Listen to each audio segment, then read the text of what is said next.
ख़बर शामिल कजे थी। मोरो सिंध मां जितां सिंह दिलताफ़ सुमरो की रिपोर्ट मुताबिक़ मोरो वेझो ॻोठ हाजी आचर ज़रदारी के रहवासी ऐं यकीन खां नाबीन मोहम्मद बख्श ज़रदारी के भाइरनि जे ज़ुल्म ख़िलाफ़ घरवारी सां गॾु एहतजाजी मुज़ाहिरो कयो, जिते हिन ॿुधायो त भाइर हाकिम जाफ़र ज़रदारी भाइटिया ऐं भाणेजा धमकियूं ॾेई रहिया आहिनि ऐं घरवारी खे तलाक ॾियारियो वियो।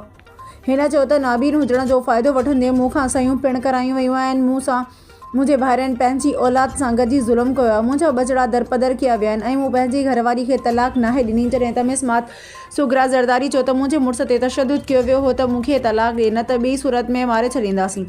जंहिं जज वटि पेश थी बयानु ॾिनो त मूं तलाक नाहे ॾिनी ऐं असांखे मोरो शहर जी ओड कॉलोनी में जाइ लिखत में ॾिनी वई, पर उन ते मज़कूरा बासर कब्ज़ो करे विकिरो करणु चाहिनि था। मूं पंहिंजी महिनत सां जाइ ठाराई आहे जेका हरगिज़ न ॾींदुसि। जेकॾहिं असांखे जानी माली नुक़सानु पियो त उन जा ज़िम्मेवार मज़कूरा माण्हू हूंदा।